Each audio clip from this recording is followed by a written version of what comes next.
Good morning, Cornerstone Middle School. It's good to be here with you. My name is Clint. I'm the high school pastor here at this church. And if it's your first time, hey, welcome. I'm glad you made it. We're starting actually a brand new series today called Now What? We're going to be talking about this over the next 4 weeks.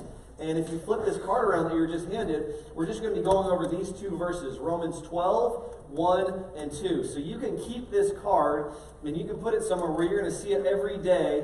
And if you're really awesome, you could actually memorize this verse, Romans 12, 1 and 2. And not just to be awesome and to be cool and to get like Jesus points, but you can memorize it because this will be a verse that will help you your entire life. So memorize Romans 12, 1 and 2. That's what we're going to be talking about over the next 4 weeks. But before we get into that, let me tell you a story about my dad. Does anyone here have a dad who loves cars? Just raise your hand. Okay, my dad loves cars, and I don't really care about cars, so my dad was always like, working on cars by himself, and he would like try to teach me stuff, and I'd like, kind of just like wander away, and he'd be like, son, where are you? I need that wrench. And I'd be like, oh, sorry, I'm inside playing video games. Anyways, whatever, that's another story. But my dad loved cars, and one day he came home with this old dream car that he had. It was like a 1978 Pontiac Firebird. It was red, and it was awesome. And he came home with this car, and he parked it on the side of the yard, and he's like, I'm going to fix this car up and make it look like that. And I was like, Dad, you can do this. That's going to be awesome. But when he brought it home, it looked more like this. Okay? So he brought this car home, and it was like a fixer-upper, right? And he was like going to make this car into something awesome. It was going to be his dream car. He was going to work on it like every weekend and like put in a brand new engine, put in a brand new, like give it a paint job, put in new interior and just make it awesome. New rims, new wheels. It was going to be cool. It was going to be awesome. He was going to drive it off one day and like, race it down the freeway and just feel good again about himself. I don't know, whatever. That's what old men do. But he had this dream to fix this car up. Now, I love my dad, and I was glad that he had this dream because he worked really hard. I wanted to do something for himself. But I knew in the back of my mind that his dream was never going to happen. Like, that car was just going to sit there on the side of the house because my dad didn't have the time to fix up a car. Like, he worked 6 days a week. On Sundays, he was too tired to do anything, so he just sat there and watched TV. He wasn't going to fix up this car, but he had the intentions of fixing up this car, right? He had the intentions of rebuilding this car. But week after week, day after day, month after month, year after year, that car just sat on the side of our house and collected dust and rust. Now, let me ask you a question. Have you ever done what my dad did? Probably not with a car, but have you ever done something like that in your life? Like where you went out and got something or made a decision that you thought would change everything, but it really actually just sat there? Didn't really change anything. Like I remember once I got a car and I really wanted a sunroof for some reason in this car that I bought, and so I had the dealership install a sunroof. It cost me $1,000. I know, it was the dumbest decision of my life because I thought a sunroof was really cool and I thought it was going to change my life. I'd like be driving down the freeway, put my hands up, my hair would be flowing. I had hair back then, so don't judge me, okay? I thought it'd be awesome. I think I used that sunroof maybe once, twice. It was the stupidest decision of my life. But sometimes we do that, right? Like we get things that we think we're going to do, that we think are going to be awesome and we never use them. Like maybe it's a video game. Has anyone ever bought a video game that you thought would be so cool and it just sat on your shelf? Girls, have you ever bought shoes that you thought would be awesome and you thought you'd wear all the time? You're like, I gotta have these. Okay, what is it for girls then? Like, is it makeup? Like you thought, like video games. Clothes? Okay, you bought that awesome shirt. You're like, oh my gosh, this is so cool. I gotta have it. You bought it, got it home, and it sat in your closet for like 2 years. You wore it once, right? But we do this all the time with stuff, right?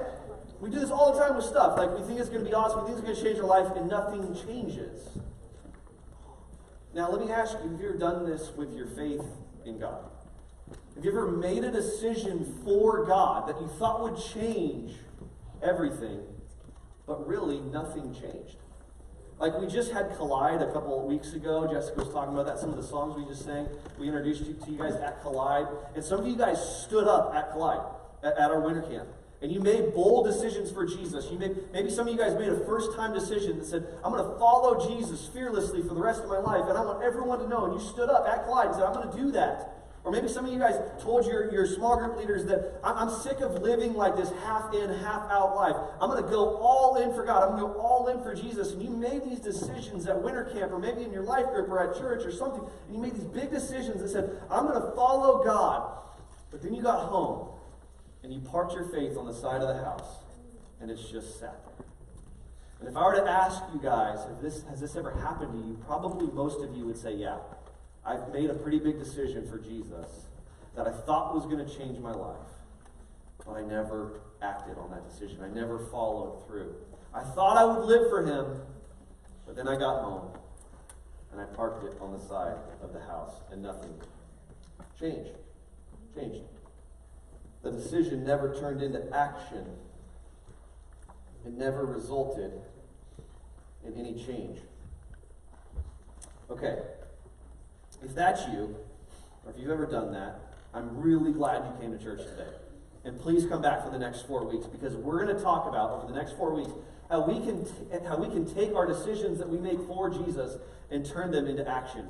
How we can take the decisions that we made for Jesus and actually transform them in our hearts and in our lives into where we look different and we act different. And that's what Romans 12, 1 and 2 is all about. So, if you have this card, I want you to take it out, and I want you to read with me on the back of the card where it has those 2 verses. I'm just going to read those 2 verses because this was written by a guy named Paul, and this is his attempt to tell us how to live out this Christian life, how to take the decisions that we make about Jesus and live them out in our lives.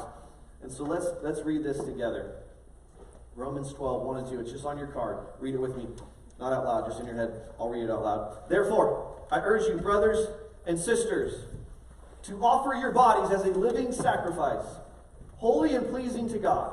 This is your true and proper worship. Do not conform to the pattern of this world, but be transformed by the renewing of your mind. Then you will be able to test and approve what God's will is, his good, pleasing, and perfect will. Okay, so that's Paul's advice to us on how we can live out our faith. The first 11 chapters of Romans, he tells us why we should follow Jesus, and then in these 2 verses, he says, this is how we follow Jesus. This is how you do that. Now, when I read this, did any of you guys notice anything? Did any of you guys notice anything? You forgot in view of God's mercy. Oh, I skipped something. No. Did you guys see that? I skipped something? What did I skip? In view of God's mercy. In view of God's mercy. Tell your neighbor, in view of God's mercy. In view of God's mercy. God. I skipped over that. Some of you guys were judging me like, oh my gosh, I can't believe he did that. But I did that on purpose because sometimes I think this is what happens, and this is so important. Listen to this. Sometimes I think this is what happens. We try to live our lives for God, but we skip over or we forget about his mercy. And Paul, before he tells us to do anything for God, he reminds us about God's mercy. He says, before you go and try to act this out, I need you to do that with the motivation of God's mercy. In view of God's mercy, his mercy is our motivation. His mercy is the reason why we live our lives for him. We cannot forget his mercy. His mercy is our motivation. We cannot forget his grace. His mercy is our motivation. It has to be our number one motivator to live for him. The very thing that drives us to do anything. The very thing that drives us to live for Christ. We live for God because he lived for us. We love others because God first loved us. We forgive other people because God first forgave us, right? We serve other people because God served us. We give our lives, we lay our lives down for Jesus because Jesus laid down his life for us. See, that has to be our motivation. Mercy has to be the reason why we do what we do. If we have any other motivation, we're going to get stuck. Just like that car parked on the side of the road. If mercy is not our motivation, if we have these other motivations and try to live for Jesus, we're just going to get stuck. We're not going to go very far. So the first question I want to ask you is, what is your motivation? What is the reason you try to live your life for Jesus? What is the reason that you're a Christian, you try to live that out? If your motivation is not mercy, you're going to get stuck. If your motivation to live for God is out of guilt, you're going to get stuck. Right? Because some of us, sometimes we try to live for Jesus just so we don't feel guilty. Right? Like we try to read our Bibles just so we don't feel guilty. We come to church just so we don't feel guilty. Or maybe some of you guys, your motivation to follow God is your parents. right? Like you just come to church so your mom stays off your back, right? You just come to church, like maybe you're here just because your mom dragged you here, and you try to do this, yeah, you do, but really the motivation for why you try to live for God is just to please your parents, to make your parents happy, to make them proud of you. And listen, if that's your number one motivation, you're not going to go very far in your faith. Our motivation to live our lives for God has to be His mercy. We have to go back and remember and reflect on what He's done for us and what He does for us in order to live for Him.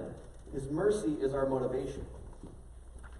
Now, some of you guys are like, that's awesome, Clint. I get it. You've said it like 50 times. His mercy is our motivation. His mercy is our motivation. His mercy is our motivation. But some of you guys are like, what is His mercy? What does that mean? Good, I'm glad you asked. Let's talk about what His mercy is. There's really two parts to His mercy. And here they are. They're on the screen. What is God's mercy? God's mercy is, number one, what He did for us on the cross. And number two, what He does for us every day. So number one, what He did for us on the cross. Number two, what He does for us every day. That's God's mercy. So let's talk about those two things. First, what He did for us on the cross. 2 Corinthians 5:21, in my opinion, says it best. It says, God made Him who had no sin to become sin for us, so that in Him we might become the righteousness of God. That explains God's mercy in a nutshell. God sent His Son, Jesus, to live and die for us so that we wouldn't have to pay the penalty that was due for us. So we wouldn't have to pay the penalty of our sin, and that we wouldn't have to die. That God died in our place. He took our place. You guys have probably heard this before. That is number one, God's mercy. It's what He accomplished for us, for you, for your friends, for your family, for your mom, for your grandma, for your grandpa. It's what He did for all of humans, all of mankind. It's what He accomplished and did for us on the cross. He forgave us of our sins so that we could have life with Him.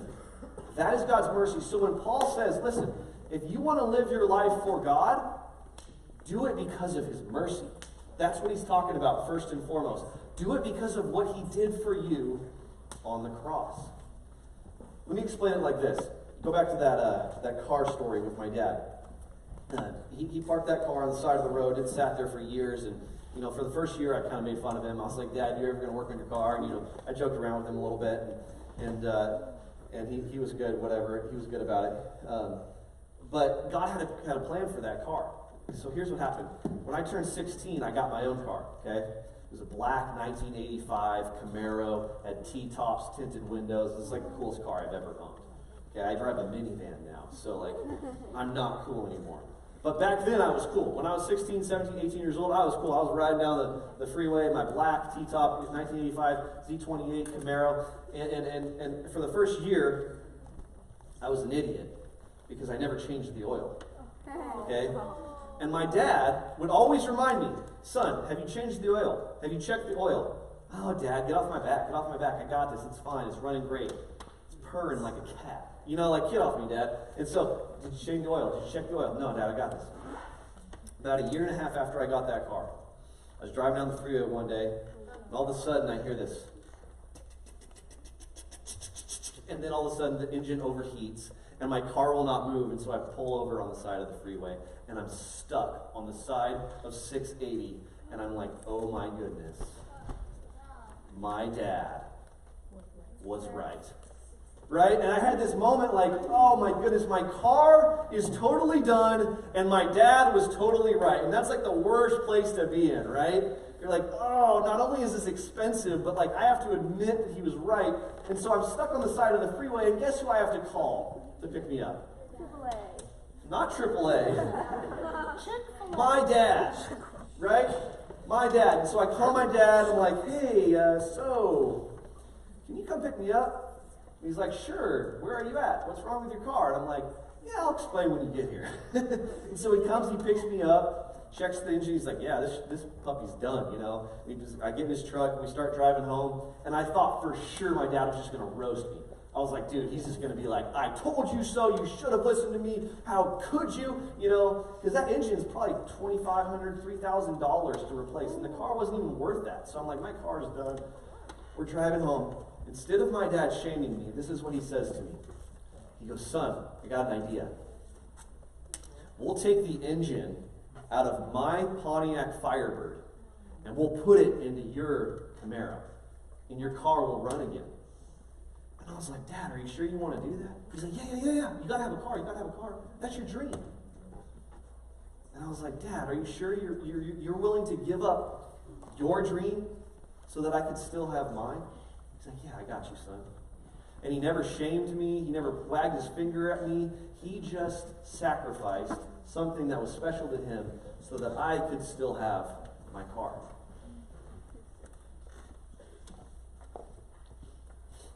From that day forward, guess who I asked and listened to for car advice? My dad. When he told me to check the engine oil, guess what I did? I checked the engine oil. When he told me to make sure, like, I greased up and changed the, whatever, I don't even know how to say all that. When he told me to do anything for my car, I listened to my dad. Why? Because he's my dad and he always tells me what to do? No! Because of his mercy. Because of his sacrifice. Because he proved his love for me and that I could trust him. Because when I was in a time of need, he gave everything to me. And that's just a dumb car. God gave his son Jesus for us, right? God sacrificed his only son on the cross. That's why we obey him. That's why we live for him. That's why Paul says, before you do anything, I want you to reflect on God's mercy, on what he did for you on the cross. And out of that, try to live for him. That is our motivation. Okay, number 2. There's more. God's mercy is what he did for us on the cross, but it's also what he does for us every single day. Now, this one's very important because sometimes we don't realize this one, or maybe you've never been taught this. But God's mercy in Romans 12:1 is also his grace. Okay, so it's mercy and grace. Now, God's grace is this: it's what enables us to do things that we cannot do on our own. Let me say that again because it's so important. God's grace is what enables us to do things that we cannot do on our own. It's like going back to the engine example. God's grace is like the engine of a car, okay? In order for the engine to actually work, or let me say it this way, in order for the car to actually work, you have to have an engine, right? If you take the engine out of a car, you're not going to get very far, right? Like, sure, you could try to, like, push it, you could try to, like, whatever, put it in neutral and push it down a hill. Maybe you'll get a few feet. But you're not going to get very far, and you're going to get pretty tired, and you're going to get pretty frustrated. In order for that car to really go and move, it needs an engine, okay? And God's grace and his mercy is like the engine that he's given us. It's not just that he gives it to us when we get saved, when we make that decision. It's the engine that we need every single day. So if we don't rely on his grace and mercy every single day, we're not going to get very far. We're not going to move very far. We're going to get pretty frustrated trying to live our lives for God. Sometimes we get stuck because we limit God's mercy and his grace to what he gives us on the cross, and we forget that he also gives us that grace every single day. Another way to say it is this: God's grace fills our gaps. God's grace fills our gaps. Tell your neighbor, God's grace fills our gaps. Yeah, he does. Yeah, he does. Okay, think about your gaps. What are gaps? What do I mean when I say gaps? Store? Not the store. What do you think I mean when I say gaps? Weaknesses, right? Limitations, shortcomings, the things in life that you think limit you from doing what God is asking you to do. That's what I mean when I say gaps. So God's grace, it's not just about what he did for us on the cross. He does stuff for us every day. He fills in those weaknesses that we think limit us every single day. God's grace fills our gaps. Our gaps are the things that hold us back from living for God. Things like, I'm too young, right? Things like, I can't serve God because I'm not smart enough. I don't know enough about the Bible. Like maybe he's calling you to do something bold on your campus, start a Bible study, tell your friends about him, and you're like, I can't do that. I don't know all the answers to all the questions they might ask me. Or I can't start a Bible study because I don't know enough about the Bible. And he calls us to do these bold and courageous things, but we say no because of our weaknesses, because of our gaps. And God says, no. Your gaps do not prevent you from living for me. Your gaps are what my grace fills. You doing all right? Your gaps are what my grace fills. This is what happened to Moses. Do you guys know the story of Moses? Moses is in the wilderness, right? And he's like chasing some lost sheep or something. And he comes across what? A bush. A bush that is On fire. on fire. And that like doesn't happen. It wasn't like this California drought that we just went through where everything caught on fire. It was like nothing was on fire except for this little bush. And it was like burning. But it wasn't burning up. It was just staying burned. And Moses is like, what is going on over here? So he goes and investigates it. And who is it? It's God. It's God. And God starts talking to Moses from this burning bush. And the first thing he tells him to do is take off his shoes. You guys know that? He's like, Moses, take off your shoes. You're in my presence. So Moses takes off his shoes. He's like, God, what do you want me to do? And he's like, what I want you to do is I want you to go back into Egypt, and I want you to go up to Pharaoh, the most powerful man in the universe at that time, and I want you to tell him, Go away. what? Bye-bye. Let my people go, right? Let my people go. He says, I want you to go and save all of the Israelites from slavery. I want you to confront Pharaoh and say, let my people go. And what does Moses say? Okay. He does not say okay. No. He says, I cannot go because I Can't do it. Afraid. I don't have your face. He says, I cannot go because I stutter. He makes an excuse, right? He points to his weakness. He says, God, I cannot do what you're asking me to do because I can't speak very well. I stutter. Moses had a stutter. He had a weakness. God was calling him to go speak in front of the most powerful man in the world, but he was afraid because of his gaps, because of his weaknesses. And you guys have gaps. We all have gaps. We all have weaknesses, things that prevent us from doing what God's calling us to do, right? Like maybe you think I'm too short, I'm too young, I'm too old, I'm too tall, I'm too introverted, I don't have enough friends, I'm not popular enough. Like I don't know what your gap is or what you think your weakness is that's preventing you from following Jesus.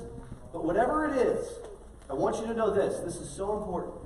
God's grace can fill in your gaps. Watch this. 2 Corinthians 12:7. This is what Paul writes. He says, I was given a thorn in my flesh. 3 times I pleaded with the Lord to take it away from me. But he said to me, my grace is sufficient for you, for my power is made perfect in weakness. God's power is made perfect in what? Weakness. God's power is made perfect in what? Weakness. God's power is made perfect in your strength? No. God's power is made perfect where you have your life all together? No. God's power is made perfect in all of your talents and gifts and skills and things that you do really well? No. God's power is made perfect in our weakness. God's power fills in our gaps. Our job is not to be perfect. Our job is not to have our life all together. Our job is to simply recognize our weaknesses, recognize our gaps, and surrender them to God. And say, God, will your grace fill this in? Will your grace help me do this, even though I don't feel like I can? Even though I feel like I'm too young? Even though I feel like I'm too shy? Even though I feel like I'm not smart enough to do what you're asking me to do? Will your grace help me accomplish it? And God's grace never fails. So let's practice this. Go ahead and close your eyes. I want you guys to completely focus on this exercise. Go ahead and close your eyes and put your hands out with your palms facing upwards. And I want you to not distract your neighbor, so if you're distracting your neighbor, please stop. I want everyone to just close their eyes with their hands facing upwards. I want you to think about what your gaps are. Think about what is that weakness, that thing that is holding you back from serving God, from living your life for God. What is that limitation, that excuse that you keep hanging on to? Like I said, maybe you feel like you're too young. God, I'm not really going to make a difference at my school. I'm just too young. God, I really can't do what you're asking me to do because I don't know enough about you. I don't have all the answers. I can't invite my friend to church because what if they reject me? What if they throw it back in my face? Like, what is that weakness? What is that fear that you're holding on to? What is that insecurity that you're holding on to? God, I have ADHD. How am I supposed to be a leader? God, you're asking me to sing on the worship team, but my voice isn't good enough yet. Like, what is that thing, that excuse that you're holding on to? What is that weakness, that shortcoming that God is trying to break through? What is it? Just hold it in your hand. Whatever it is, just think about it. Hold it in your hand. I'm going to make a confession to you guys right now. One of the things that sometimes holds me back is I feel like I'm too old. I'm 35 now, and I feel like, how could I speak to middle school students? They're young and they know like all the cool relevant stuff and all the new hip video games and dance moves, and I don't know any of that. I'm just an old guy now. Why would they listen to me? And I have weaknesses and I have insecurities, and when I stand up here and speak, sometimes those insecurities hold me back. But I have to trust in God's grace. I have to trust that the words that I speak are going to be used by Him. And I'm asking you to do the same thing. I'm asking you to surrender those weaknesses to God. Say, God, okay, I don't think I can complete the task you're asking me to do. I don't think I can do it wholeheartedly. I don't know if I think I'm going to fail, but I'm going to do it anyways. I'm going to do it anyways. I'm going to go for it. I'm going to invite that friend to church. I'm going to go and sign up to be a leader. I'm going to start a Christian club at my school. I'm going to invite my whole neighborhood to my life group. I'm going to do this for you. Even though I'm scared, even though I have these weaknesses, I'm surrendering them to you. And hold your palms up and surrender those weaknesses to God and ask Him to give you the boldness and the courage to allow Him to fill in those gaps. And I promise you, He will. Because God's grace and His mercy never fails. It always fills in our gaps.